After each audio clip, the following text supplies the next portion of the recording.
Boom. Somebody said they're exuberant. It's a big word, man. All right, it's lit, guys. Welcome to the call. Happy Monday. Hope everybody is blessed. Hope your day is going just how you expected it to, or went how you expected it to, which should be good. But I'm excited to be here with you guys, as I am each and every single Monday. This is the time where we get to get together once a week to talk about things of this matter, and then take it and apply it, throughout our days, weeks, and months to come. Tonight, what I want to talk about, man, is something I believe is very critical. I think it's vital, and it can't be. This stone can't be unturned, right? And the topic, the first note that I want you to write down, if you're taking notes, if you're somebody that's, student and coachable enough to just take notes, because you're going to forget the majority of the things that you're going to say. Do you know you forgot the conversations that you had today? The greatest thought that you had today, you probably already forgot it. You want to know why?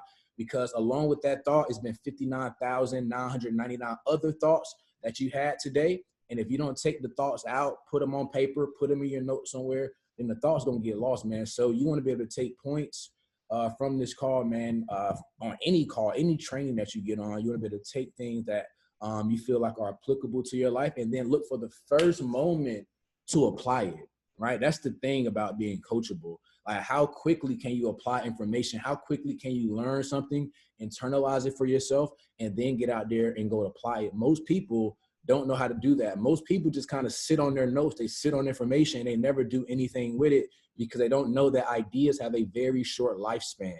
Man, the lifespan of an idea is so short. If you don't apply it, again, you're going to forget it, because it's going to be lost with all the other thoughts that you have. So what I want you to write down in your notes is this: I can't overestimate events and underestimate process. I can't overestimate events and underestimate process. I can't overestimate events and I can't underestimate process. You will be amazed. You will be very surprised at how many people overestimate events and they underestimate process. Well, Riyad, what do you mean by that? A lot of people put, and what you should, don't get me wrong, you should do this, right? Without a doubt, you should do this. You should put so much excitement, so much enthusiasm, so much, you should cast so much vision surrounding the event, because events are what catapult your business, right? That's the thing that puts the gas onto the fire, or whatever the case, when it comes down to your business. And not just like network marketing events, like company events, you shouldn't overestimate, but just the big event in your life, like the big result you want in your life. We overestimate that and we underestimate process. We think it's going to be one thing that changes everything about our life, when in the reality of the matter, the fact of the matter is that it doesn't work that way, right? It doesn't work that way. If I don't treat the process as I would treat the event, then the event won't do what it should do for me. Is this making sense? Right? So we're coming off, two major events for this year for our personal organization, right? We're coming off Lifestyle Leap and we're coming off Skills Camp. So how do I maximize process coming off two major events and also run the play, right?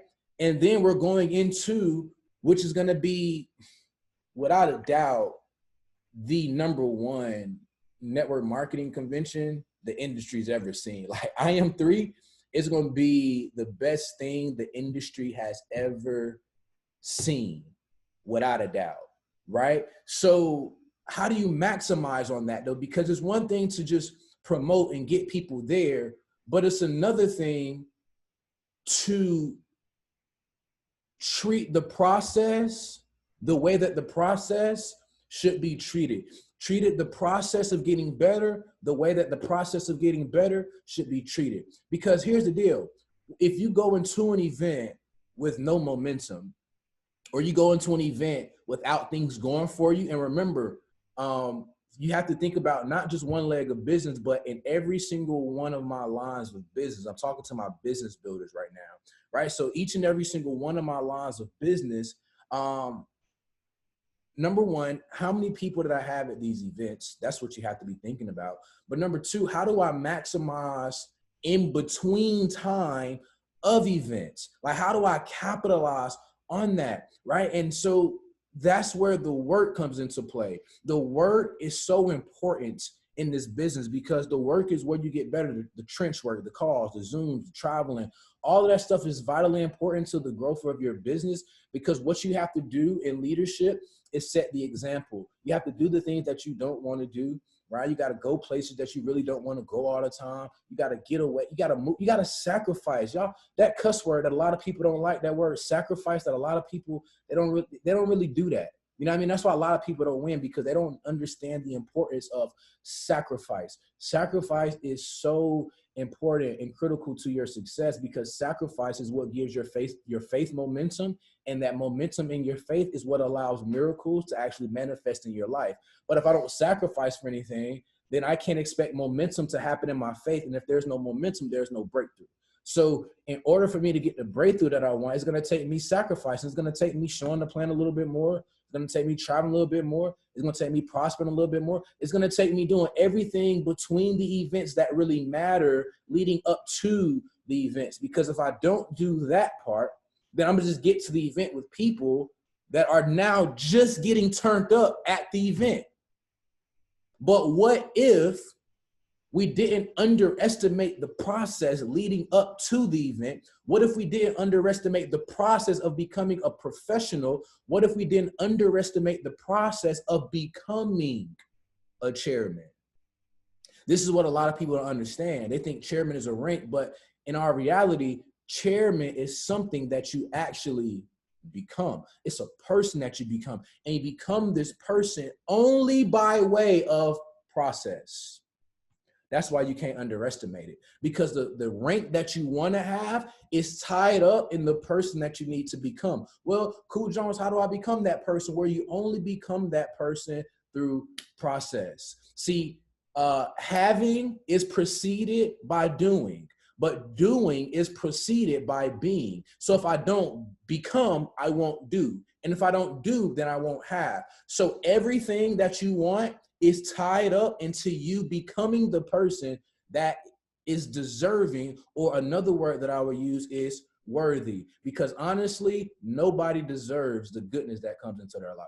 I'm gonna just go ahead and put that out there. No matter how good you are, no matter how great you think you are, man, nobody deserves the things that come into their life. And when you really scratch it down and think about it, right?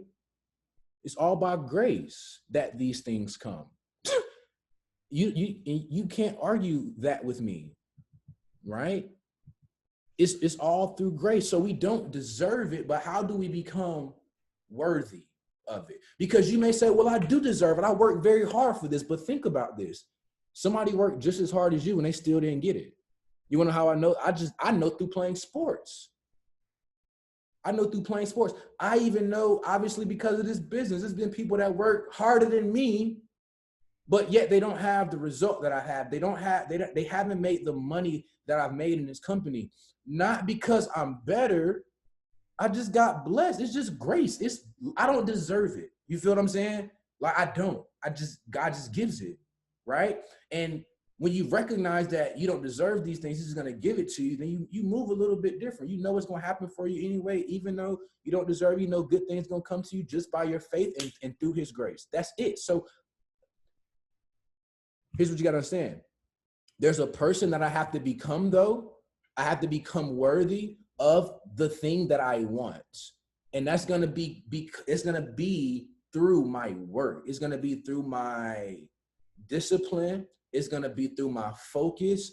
It was so funny. Y'all remember like 2 weeks ago, we was talking about the tortoise and the hare. And today it was so funny. I wake up and somebody's part of my business, Miss Jasmine, shout out to you. She tagged me in the video.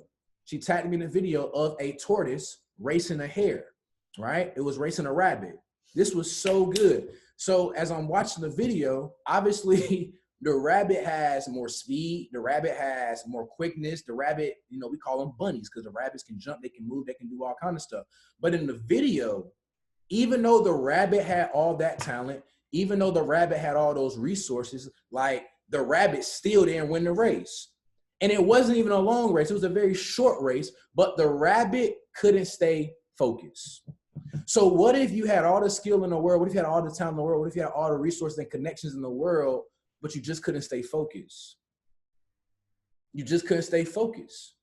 Like, that's the thing. Like, so for me to become worthy, for me to become the person that's required to get this goal that I desire is going to happen because of my work. It's going to happen because I'm becoming worthy of it. I'm becoming the person that is, because the thing is, when God gives you a promise, he's given the promise to a version of you. You want to write, if you ain't getting nothing else from the call, that should be the whole call. When he gives you the promise, he's giving it to a version of you. It's a person that you have to become for him to give you the thing that's been promised. Is this making sense? And that may take time. And the cool thing about God, his promises don't have a deadline. They don't have an expiration date. I don't know if this is making sense to y'all, how it's making sense to me. Like, the promises, everything that you want, the goal that you want, the rank that you want, the money that you want, the success that you want, the husband, the wife, everything that you possibly want in this life has already been given to you, promised to you, but it's promised to a version of you. And that's why you can't underestimate process, because if I underestimate process, I don't become the version of the person that the blessing is supposed to go to. I stay here, but the level that I need to get to receive the thing that I want is here. And God won't drop the blessing here because he drops it. Remember, we talked about this before. He drops it to a certain spot. Like, a quarterback doesn't throw the ball to the receiver. He doesn't throw the ball to Odell Beckham. He throws the ball to the place that Odell Beckham is supposed to be, the spots, right? The person that you're supposed to become. Is this making sense? So that's why you can't underestimate the process. You got to trust the process, respect the process, but watch this, honor the process. Not many people know how to honor the process and where they are now. What if you really honor the place that you're in right now? What if you were really grateful for the place that you're in right now? I know it's so easy to look over there, but you're here and you're like, bro, I'm really supposed to be there. But you're only supposed to be there in your mind. In your mind is the only one that tells you that you're supposed to be there. And it's okay. I understand it. I get it. Makes sense. You believe that. So do I. But when we think we're supposed to be there, God is saying, bro, I need you here. I need you here with this group of people, these leaders, the people that you have, the organization that you have. I need you to be grateful for it, honor the place that you're in, and work like you believe that it's done for you. Like, you got to work like you believe it's done for you. Like we talked about last week. Like, how would you build the business? How would you trade if you just knew that you could not fail? Right? What if you lived your life every single day with the idea, the thought in your mind that I cannot fail? No matter how many times I mess up, I can't fail. I can only fail if I quit, because failure is feedback. That's all it is. It only becomes final or fatal for me when I throw in the towel. But if I keep trying, I keep adjusting my strategies, I keep pivoting, then at some point, the process has to work for me. When we think that, the process is taking too long, right? Or, we're looking for this thing to just kind of work out at this particular time. Have you ever thought to yourself that there's something happening on the inside of me at this moment? That's kind of how you have to look at it, because when you can shift your perspective about process, that's when you have power. It's not until you can shift your perspective about process when you get power. And too many people look at process the wrong way. Too many people look at process as if things are happening to them or not happening for them. People left my business. I just blew my account. What it is, it really doesn't matter. What I love about God, right? As you begin to, read more and study more and listen more, what you realize is that he very rarely talks about process. He very rarely talks about process. Like, think about some of the stories that you know of the Bible. Think about it. When did he mention process? When did he mention what they were gonna have to go through? Like, he don't do that. What he likes to do, though, is give people an idea of what the promise looks like. He gives them a word, a vision. He allows them to utilize their imagination. He allows them to play a movie. He allows them, watch this, he allows them to think that they're playing the movie in their mind, but in reality, it's him playing the movie. And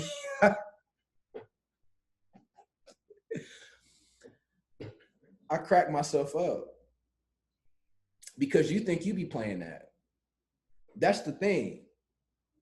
You think you play that vision. You think those thoughts about your future. Oh no, he places them there. You ever thought about it? He places them there. So here's what connected for me we're talking about process. Watch this. If he placed it on my mind, he placed it in my heart, that means he wants me to have it. That's what it means. Why else would he show it to me if he didn't want me to have it? Because everybody that he showed something to, he only showed it to them because he wanted them to have it. But the only time somebody didn't receive the thing that God showed them and that they wanted to have is when they went against the grain. Is when they stopped believing, when they stopped trusting, when they stopped having faith. That's the only time. But what he would do is he would show them where he wanted to take them, but never mention process. Because I just feel like if he knew that if he mentioned process, they wouldn't want to do it anymore. Matter of fact, it's not even that I believe that, it's written. When he was taking the children of Israel or the Hebrews from Egypt to the promised land, he purposely didn't tell them why he was taking them around in a whole nother direction to get to the same place. But he said, if I told them what they were going to be up against, maybe they would have wanted to go back to bondage. Maybe they would have wanted to go back to slavery. What if God showed you what you will be up against when you start the business? What if that would have made you go back to work and say, yep, I'm good on that? Because the promise looks good, but I don't know if I can pay that price. And a lot of times we fail to pay the price because the promise isn't clear to us. And when the promise is clear, the price is easier to pay, meaning process is easier to go through. But if I get shown the promise and I'm not willing to pay the price, I can never manifest what's already been given to me by faith. So God will show us in our imagination, in our mind. He will speak to us through somebody. Somebody else would tell us that we're a chairman, whatever the case may be. And our mind gets to thinking these thoughts. Our imagination starts to go to work. And this is the image that we have. And this is the thing that we think about the most. But when we snap back to reality, we realize that our reality doesn't look anything like the promise. But the only reason why he shows you the promise, because that's the strength, that's the thing you need to borrow to get through your reality. But if I treat my reality process any differently than I treat the promise, then I will never see the thing that's already been given to me. So the reason why he doesn't allow you to know what your process is going to look like is because if you knew what it would look like, you probably would retreat, or you probably wouldn't go as hard, or you probably, watch this, would play not to lose. You ever seen an athlete, a team play not to lose? That's when the most injuries happen. That's when we give up the most games. That's when we lose. When we play not to lose, we actually lose. Why? Because lose is the subject of our mind. You become what you think about. So if God showed people the process and not the promise, then they said, what am I even doing this for? Like, I'm not doing it. It's a wrap. It's over with. But here's why I believe he never shows us process. You ready for my revelation? What I believe? I believe the reason why he never shows us process, outside of the fact that we could retreat back to what we came from if he showed us what we would have to go through. The second reason I believe that he doesn't show us process or give us a lot of details about process is because, I need you to listen to this, is because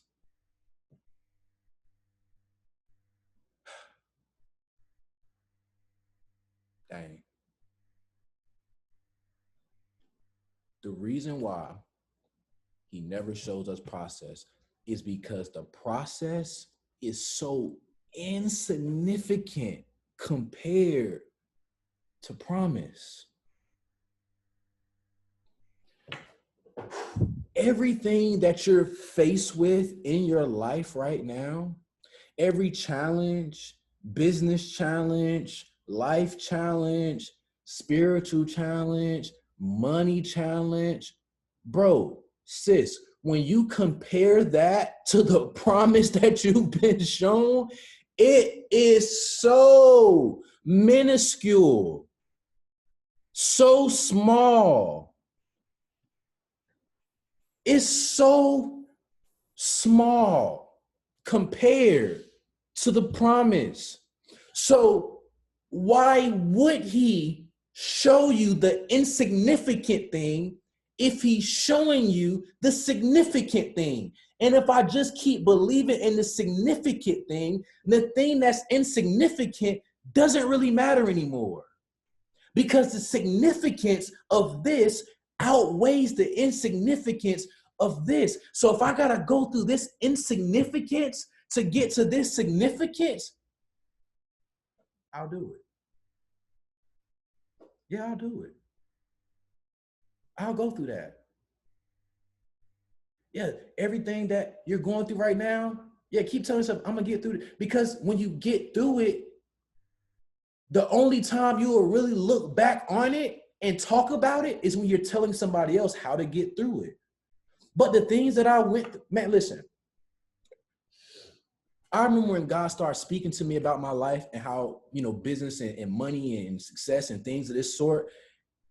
And I got this big idea. This is back in 2018, right? I hear all this stuff and I'm thinking, oh, it's about to be lit. But the next thing I know, guess what I'm doing? I'm undergoing process, right? Lights out. I talk about this story often. Lights out, eviction notices, car got repossessed. For those that may be new, just know, yeah, I wasn't always a chairman 50. I went chairman 10, D-ranked the platinum 2000. I was a platinum 2000 for 3 months. My rent at the time was $3,000 a month, right? We almost got evicted like multiple times. We found out that we was about to have our son Keegan and our lights were turned out. The day we found out my wife was pregnant, girlfriend at the time, that we had no lights in the house, bro. Since we had no lights. So I'm not talking to you about process as if I'm from the outside looking in. I'm giving you my life. Because again, the process is insignificant compared to promise, but the process is so vitally important to you manifesting promise. Because if I don't become the person that I need to become in the midst of process, I never become processed, meaning I can never get the promise. Is this making sense? So process is so important. But when I'm going through what I was going through in 2018, the thing that I held on to the most, people say, bro, how did you get through it? You was about to get evicted, lights out, car got repossessed. Like, I remember doing an event at my crib. Well, I was supposed to do an event at my crib, but the lights got turned out 2 hours before the event. We had to go downstairs and do the event. We still did it.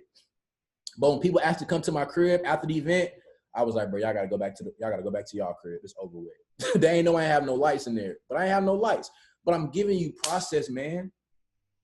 I'm giving you process. But what I held on to in process was my promise. And the thing that I wrote down, the thing that I was believing for was so insignificant compared to what I was going through. That's what I need you guys to get. Like, it don't matter how fast business is moving or how slow business is moving. What you got to do is, I believe it was track number 15 on Lil Wayne, the Carter 2, I think, when the song was called Hold On to My Receipt. You got to hold on to your receipt. See, every time you write a goal down, every time you write a vision down, that's your receipt, right? That's your receipt. What is a receipt? A receipt is proof of purchase. That's what a receipt is. Proof of purchase. Did you know that everything you want has already been paid for? Did you know that? Like, drop a yes in the chat box if you know that. If everything you want has already been paid for, it's already available to you. No doubt, no questions asked. You can't debate me. It's already done. But what makes it available to me? Well, what makes it available to me is my faith. What's proof of my faith? Me writing something down and me going to work. So when I write it down, guess what that slip of paper now becomes? That slip of paper now becomes a receipt to prove that I've purchased with my faith what's already been purchased by my king, by my father. Is that making sense? And I'm gonna hold on to this as I'm undergoing process. I'm gonna work from the mentality that is already done as I'm going through my process, as I'm undergoing process, as I'm showing the plan 4 to 6 times a week, as I'm sponsoring 12 to 15 people, right? Helping 3 to 4 people go P150. I'm gonna go P1000. Boom, I'm a platinum 1000. I help 7 to 10 people do that. I'm a chairman 10. I'm one of the 15 chairman 10s. You wanna know what all that takes? All that takes time. Another word for time is process. So the more reps you put in, the better you get.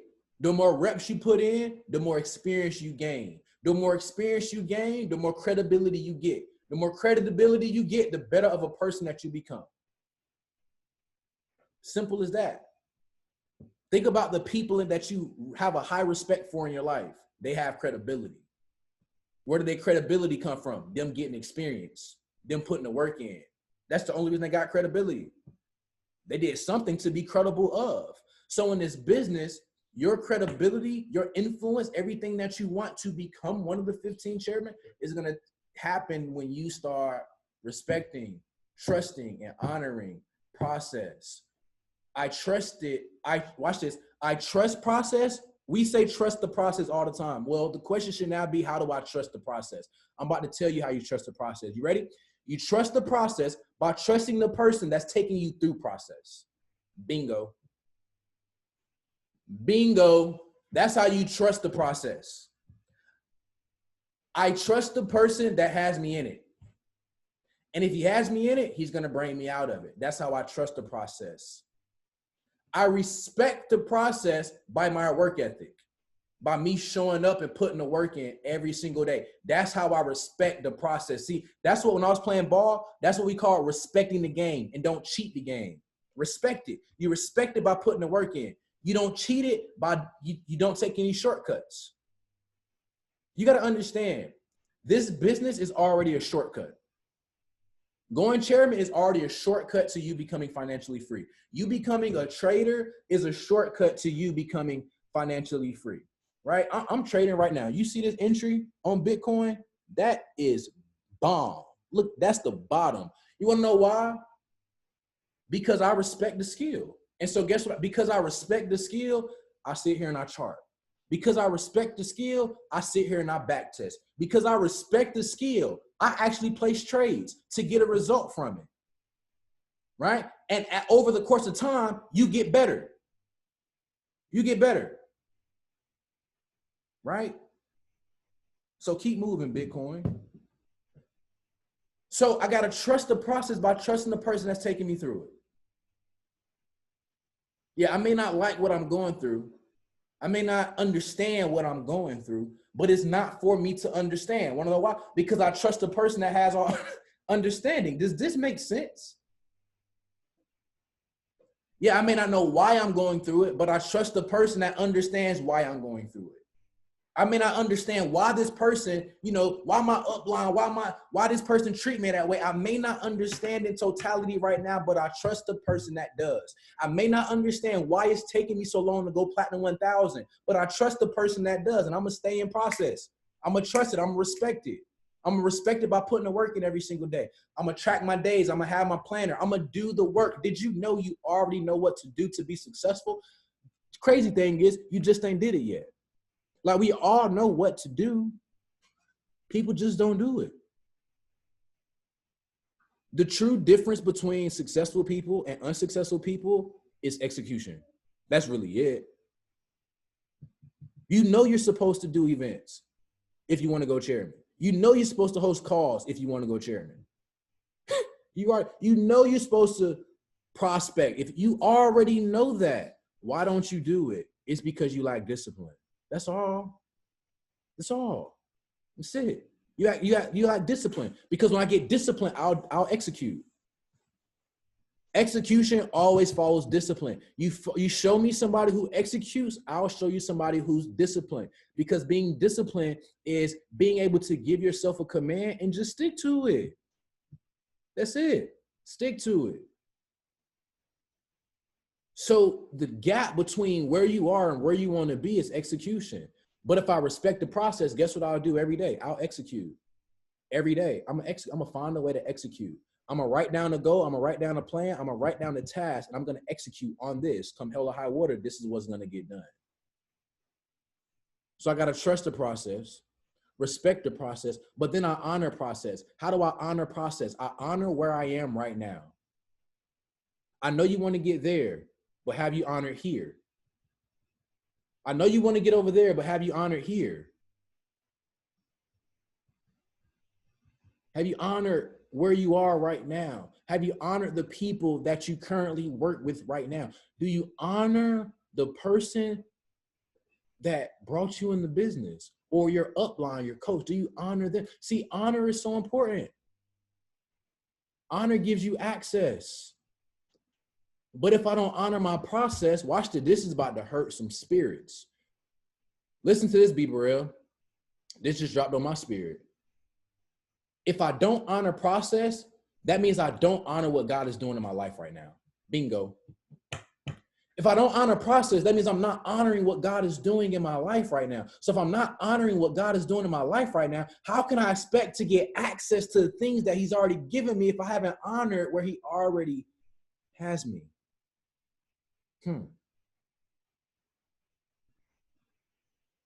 That's a heartthrob, ain't it? Yeah. That's just sizzling in your spirit right there. It should be. See, if I don't honor where I am today, that means watch this word. What's the opposite of honor? Can somebody drop the opposite of honor in the chat box, please, for me? Wow, there it go. Boom, flooded. So if I don't honor it, that means I'm dishonoring it. Let me go to my book.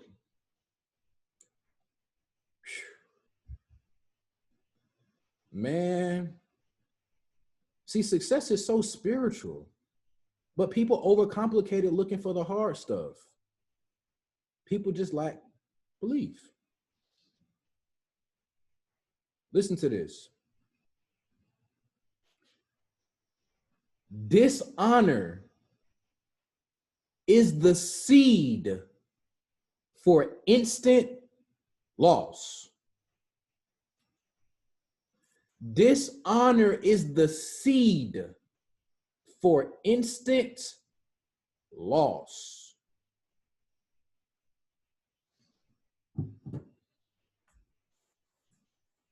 You remember how earlier, it's so crazy that God is about to allow me to land this plane like this, because I ain't have no